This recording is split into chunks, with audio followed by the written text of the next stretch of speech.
column of people filed down the dirt road. Hundreds of men and women, young and old, even a few children here and there. We followed them down the mountain as they marched into Segovia. The town is an epicenter of gold production in Colombia, and we'd gone there to report on blood gold.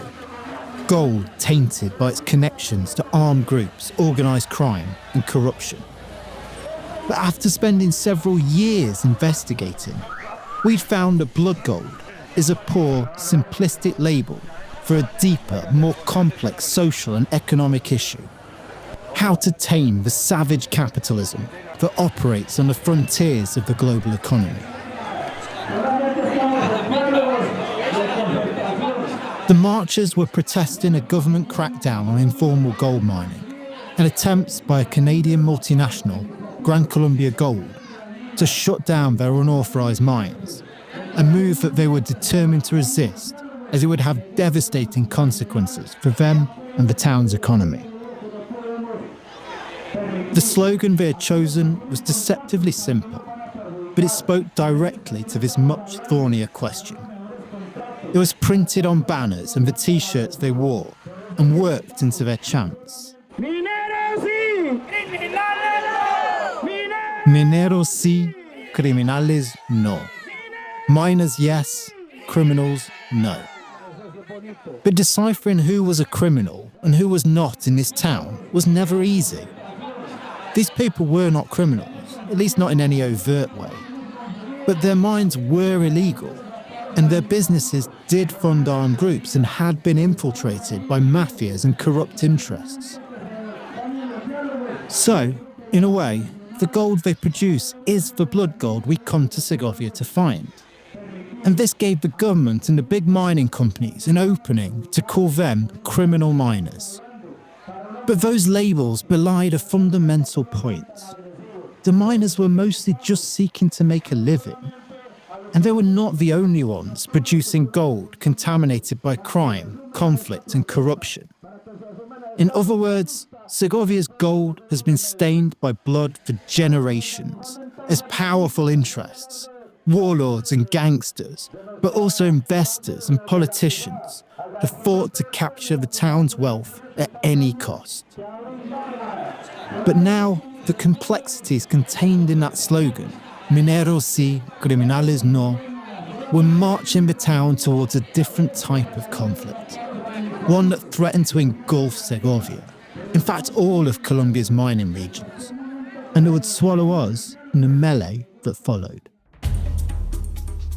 From Insight Crime, this is The Shadow of El Dorado, a series about the intricate web of corruption, violence and complicity behind the gold trade in Segovia, and the story of how this once thriving Colombian mining town became a mafia stronghold. I'm James Bargent. And I'm Matt Charles. This episode, we look at the moment when two worlds collided. This is episode 6, The Strike.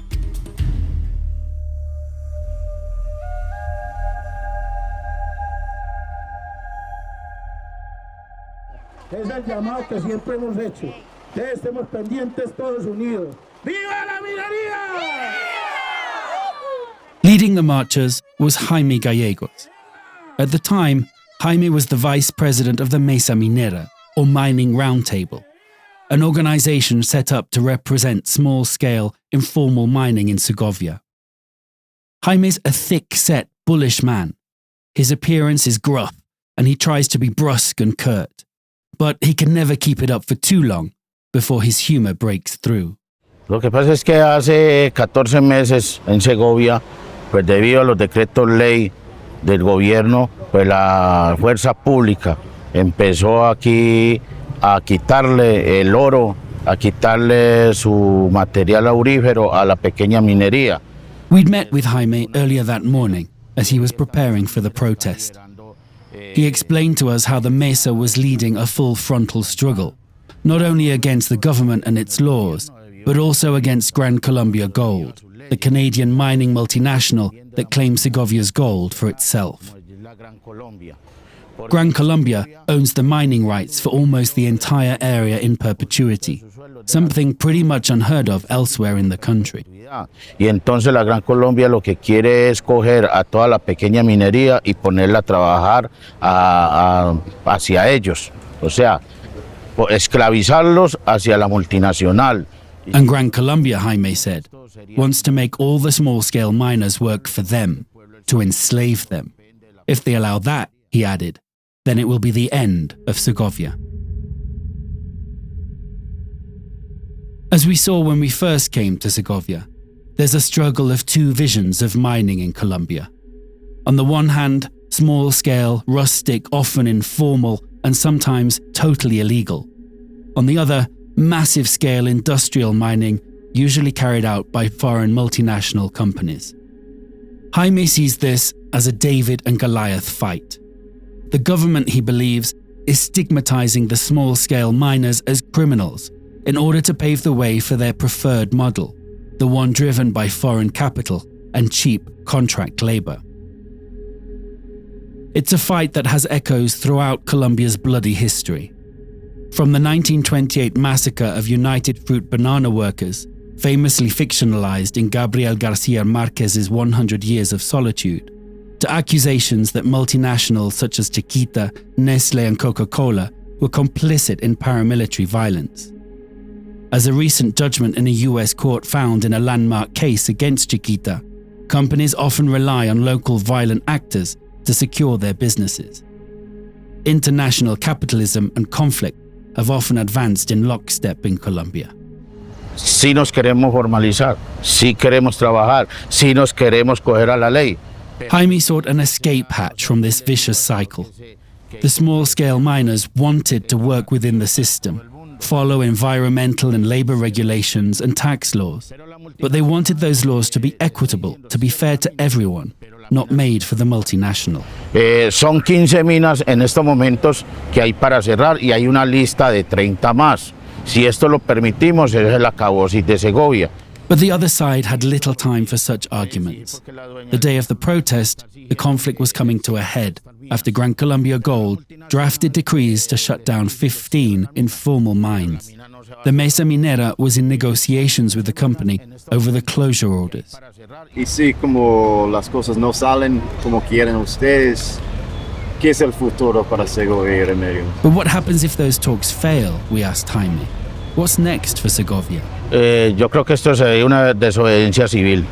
Nos vamos a una desobediencia civil a defender nuestra ancestralidad. Civil disobedience, he replied. This is a line the entire town will not cross.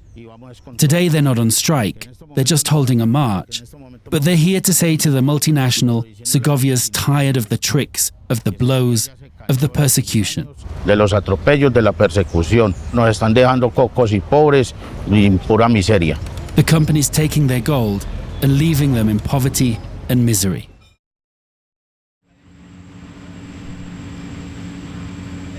One of the mines under threat was Las Brisas, where back in episode 1 we met 3 informal miners, Fabián Gutiérrez and the brothers Jorge Sepúlveda and Carlos Durango, who goes by the nickname of Pelo Mula, donkey hair. Las Brisas is a perfect example of the conflict between the small-scale miners and Gran Colombia Gold. It's no hole in the ground. It's a functional, organized business. It has more than 30 years of history, and it provides employment for over 100 people. But the gold they're mining, by law, does not belong to them. Because of the agreement between Gran Colombia and the government, it belongs to the multinational. Of course, as we explored in earlier episodes, many in Segovia believe that the gold belongs to the former employees and pensioners of the company that Gran Colombia Gold purchased in 2010, Frontino Gold Mines. And many of the small-scale miners, including Fabián, Jorge and Pelo Mula, are among those former Frontino workers. They only turned to informal mining after they'd been laid off or had quit amid the labor disputes that followed the sale of Frontino to Gran Colombia. Nosotros los mineros de acá de Segovia reconocemos que ellos son los titulares, que son los dueños de los títulos, pero ella no ha querido sentarse con nosotros a negociar. Sitting in the sun outside the mine entrance, Fabián told us that at this point, All they're asking is that the company negotiate the terms in which they can coexist. Gran Colombia's public position is not so different to this. It says it's willing to work with the miners, to legalize their mines through operating contracts, which would allow them to work on the company's concession in exchange for a share of the profits. The dispute is in the details, what those contracts contain. Ellos manejan unos contratos, pero unos contratos que para nosotros los pequeños mineros, esos contratos no nos sirven. The small-scale miners have put in all the investment and all the work, Fabian said. But their cut of the gold is barely enough to cover labor and equipment. And if the company decides not to renew the contracts when they end, then not only is the gold underground legally theirs, but so is the mine. Everything that the miners have put into the operation ends up as company property. And it's not just the miners that are affected. Under the terms of the contracts, the company takes away all the ore for processing. This means no jobs for those who also live from the mines. The chatarreras, for example, women like Maria and Angelica, who we met in episode 1, who sift through discarded ore for the last scraps of gold. It also means no work for the processing mills and the gold traders. The local economy moves around informal mining, and it would be devastated, Fabian said. Entonces, esos contratos no nos da para trabajar. Inclusive hay minas que, por lo regular, toda mina que firma esos contratos se va a quiebra. The contracts, he added, don't work. The money they're left with isn't enough to cover costs. In fact, he told us, some of the mines that have accepted the contracts are now facing bankruptcy. To hear the other side of this argument, we visited the offices of Gran Colombia Gold in the city of Medellin. Medellin is only 200 kilometers from Segovia, but the area where the company has its offices is a different world, one of bright, gleaming buildings populated by well-scrubbed men and women in smart suits and ties.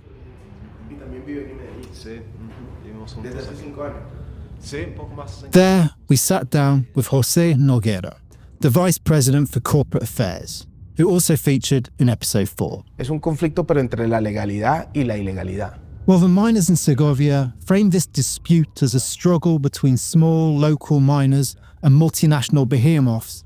José and Gran Colombia see it as a struggle between legality and illegality. Segovia has long had a culture of illegality, and this is why the company is committed to the formalization and legalization process, José told us.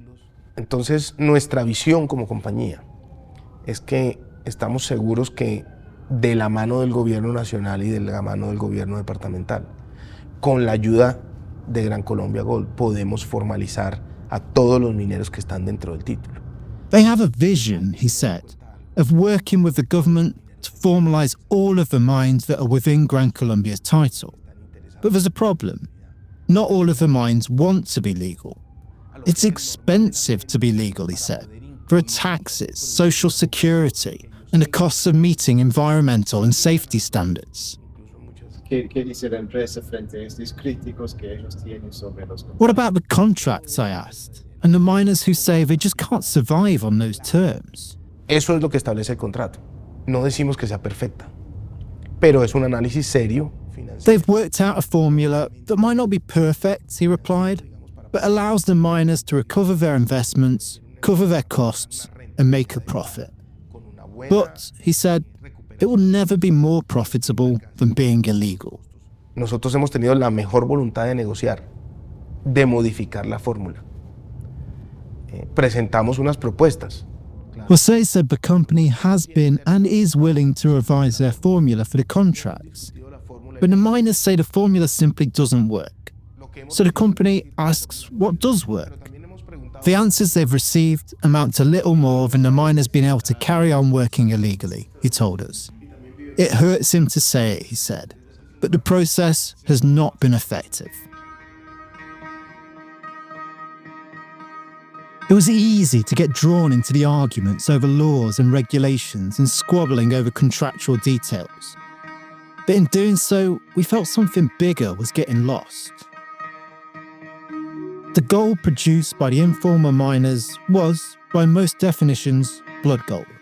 It funded organised crime, armed groups and corruption networks. But then, over the course of this investigation, we'd uncovered evidence that legal mining operations were also contaminated. The paramilitary involvement in the Frontino saga, the threats, violence and influence trafficking that helped push through the sale to Gran Colombia, the murderous mafia as subcontractors working the company mines, the fact that miners working in Gran Colombia's mines were also paying off armed groups. Much of the gold flowing from Colombia to us, the global consumers, could surely be considered blood gold whether it started with an illegal mine or a legal mine. And while the informal miners were scraping a living off their blood gold, there were shareholders, investors and executives that have made millions off the trade, including, as we've shown in previous episodes, some of the most celebrated entrepreneurs on the planet and Colombian political elites. When we went back to Segovia 6 months after the march, we found a dark reminder of these complexities. Death threats have been circulating around town. The latest one signed by a group calling itself La Mano que Limpia, the hand that cleans. It declared the Mesa Minera as military targets and singled out Jaime Gallegos and 2 other negotiators. We came to clean house and we're going to mop up as well, it concluded. We went to speak to Jaime to find out what was going on. Ese panfleto salió un día después de que nosotros tuvimos una reunión con la multinacional y nos les paramos firmes. The threat started circulating the day after their last meeting with the company, Jaime told us. After a few tentative advances, talks had broken down again and tensions had spilled over. The 3 people named in the threat were the 3 people who'd spoken out in the most recent meeting between the Mesa and Gran Colombia. This is not the first time this has happened. In fact, it's been going on ever since they formed the Mesa Minera.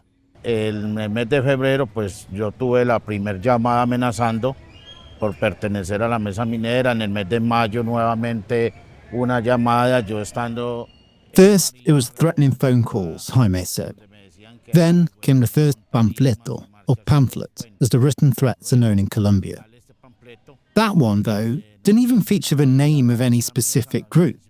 It was just signed off as a revolutionary group that struggles for social equality.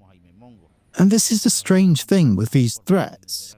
The town of Segovia is a bastion of criminalized paramilitaries, while the rural areas are occupied by left-wing guerrilla groups. All of these groups put out panfletos, and all of them have some kind of interest or stake in the gold trade. But they're not usually shy about putting their names on their messages. In fact, that's kind of the point. And there are no groups by those names in Segovia. So where do these threats come from? I asked Jaime. Entonces los amigos también de la misma multinacional sacan este panfleto con el fin también de que nosotros bajemos la guardia. Jaime is careful not to point the finger directly at Gran Colombia. But, he said, it's the amigos of the company.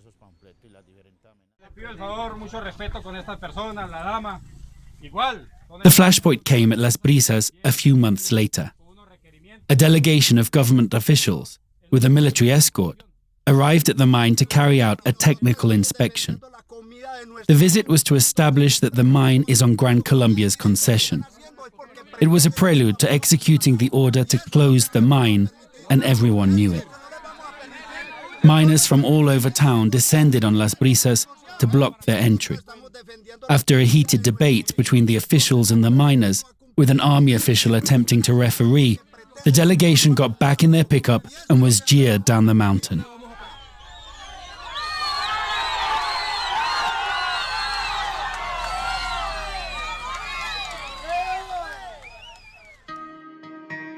But the informal miners knew that they were now fighting against the clock and had no choice but to take more drastic action. That was when they called the strike, not only for the mines, but for the whole town. Segovia was shutting down. The strike started out slowly. When we arrived at the central picket on that first day, it was wet and miserable, A grey mist settled over the mountainside as a smattering of people gathered by the stage. Jaime tried to rally the crowd. A todo el pueblo en general, que nos acompañen acá.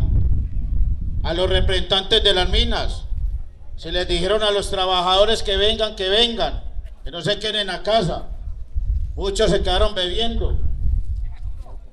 Por todas partes hay fiesta, por todo el barrio, por todo Segovia entonces. He started off scolding them, telling all the mine reps to get their workers to shake off the hangovers from their last parties before the strike and get down to the picket to help. Yo sé que mi pueblo es rumbero y hay que comprender esa situación. But he soon shrugs it off. I know my town likes a party, and that's just the way it is, he said. Bencho, Jae, Don Alberto, Jorge, Gatoven, El Barbao, Michael, Tao. We went to look for Las Brisas crew and found them a few blocks away, organising the shifts to man one of the 7 pickets being set up around town. Todas las minas vamos a estar en puntos estratégicos del pueblo. ¿Para qué? Para evitar que haya muchos trabajadores a laborar y no apoyen el cese de actividades. Nosotros, la mina de Las Brisas, nos tocó allí junto a la resilla la vía para Providencia. Pelo Mula explained to us how the pickets are being set up at strategic points where they can shut off the routes to the Gran Colombia mines.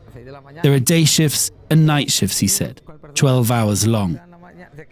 They had barricaded the road and set up folding chairs and gazebos to keep the sun off while they played cards.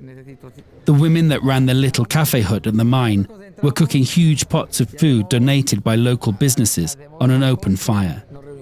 It was the same setup at every picket. At morning, noon and night, wherever we went, enormous plates of rice, plantains and chewy meat were thrust into our hands. It all seemed relaxed, upbeat, good-natured, and when night started to fall, even quite peaceful, until we talked to Pelo Mula's brother, Jorge.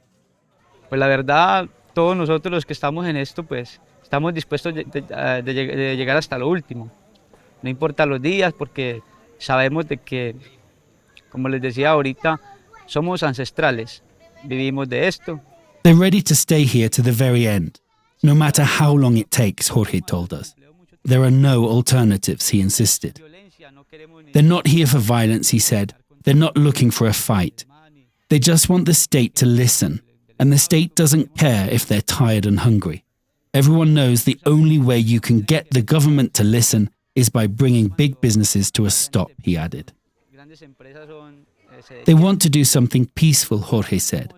But if the ESMAD, Colombia's infamous riot police, comes to defend the company, then who knows what will happen.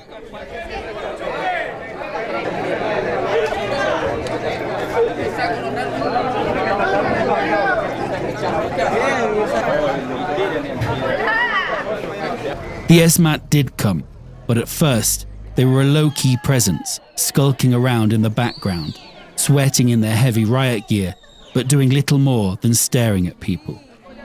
Les recuerdo, nuestra lucha es pacífica. Es pacífica. All the time, the Mesa leaders like Jaime kept putting the word out. Keep things cool, keep it peaceful. Don't let them paint us as violent thugs. But then, on day 3, the ESMAD made their first move. They targeted the picket at La Cruzada, the small town on the road connecting Segovia and its sister town, Remedios. The picket blocked the route used by the trucks that transport ore from Gran Colombia's mines to its processing plant. We headed up with the Mesa leaders to find a truckload of ESMAD parked just down the road from the picket. Standing on the hills overlooking the road were also regular police with rifles slung over their chests.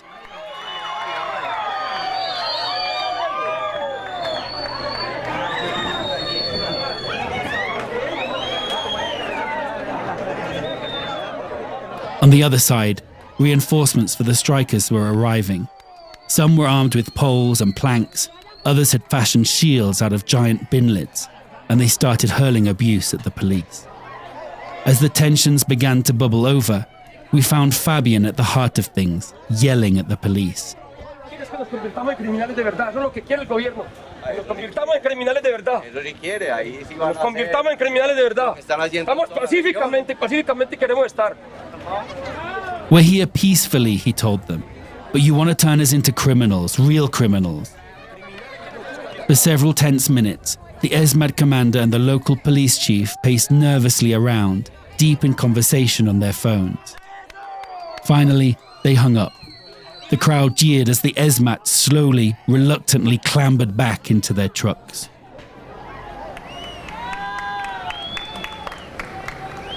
The strikers had won, but the atmosphere had turned.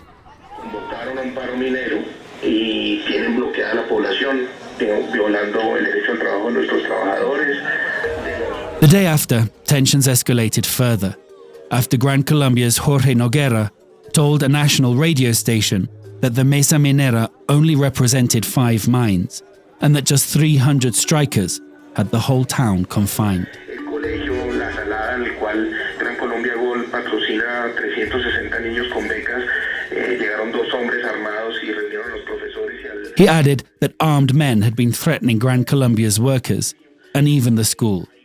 Y con lo que vieron hoy ustedes en el canal Hora 13, los administradores, uno por Blue Radio, donde nos tratan de delincuentes, de la peor calaña. Jaime took to the stage. Ustedes están secuestrados, compañeros. They say we've kidnapped the town. Are you kidnapped? He asks the crowd. Fue una decisión del pueblo. Was this the people's decision? Ahí está, compañeros. Que este paro fue acompañado con las bandas criminales. They say the strike is backed by criminals, and this from people who want to drive us from our own lands, Jaime said.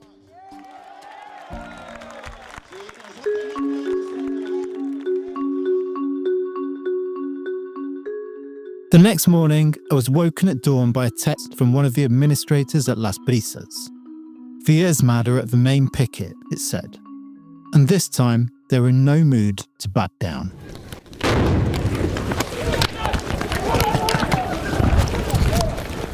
After that first volley of tear gas and pepper balls, there was panic, everyone running blind down the street, hacking and wheezing. We took shelter in the side alleys, away from the acrid clouds. Someone handed us a bag of milk to pour over our faces to stop the stinging.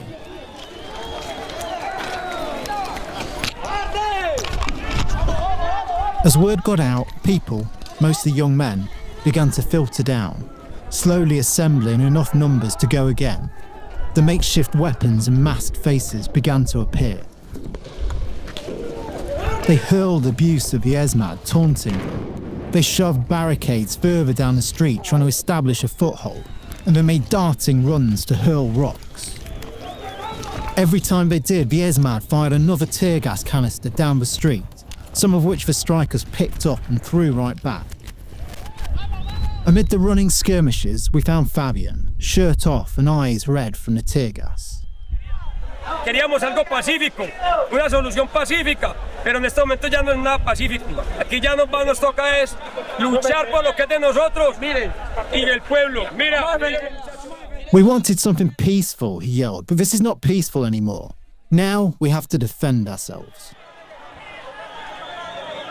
Slowly, a critical mass was reached, and the crowd began moving closer and closer to the ESMAD. The balance of power had shifted. The strikers have the numbers now, and they were angry. They were on every street of the junction, cornering the ESMAD. They began to advance. Fabian stood at the front of one of the columns. They began to push up against the police lines, coming right up against their riot shield.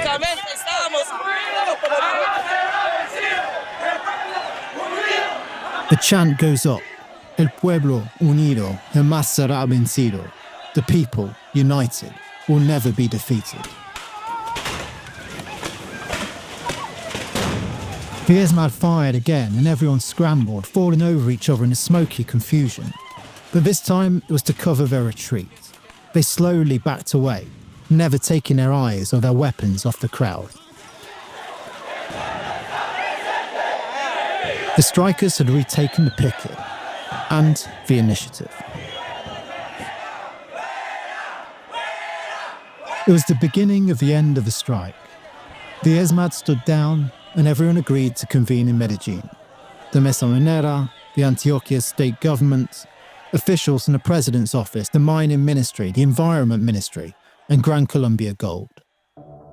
The meeting was not for another 4 days, so Jaime helped us to find transport past the pickets and to the nearest town where buses to Medellin were still running. The strike was formally lifted after the meeting, with the announcement of the creation of yet another round table, this time the Mesa for Solutions for Segovia and Remedios. In a way, it felt like a victory for the miners, but it also felt like we were right back where we started.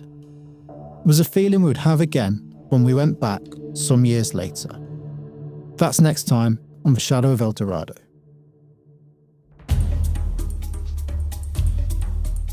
If you want to dive deeper into the story of Segovia and blood gold in Colombia, head to our website at insightcrime.org. There you can see videos and photos of the scenes described and interviews with key characters, explore documents laying out the paper trail we uncovered during our investigation, and delve deeper into some of the stories and people mentioned in this podcast. The Shadow of El Dorado is an Insight Crime podcast produced with La No Ficción.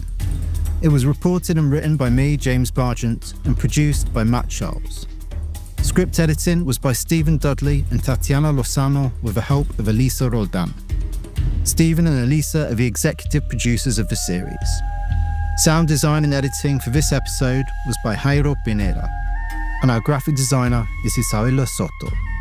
Fact-checking for this episode was done by Alejandra Rodriguez.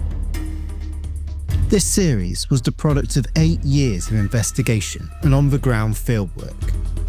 This sort of work can be slow and painstaking, and it can be dangerous. It can also be expensive. If you want to help Insight Crime continue to produce in-depth investigations and analysis of organised crime, you can make a donation at insightcrime.org.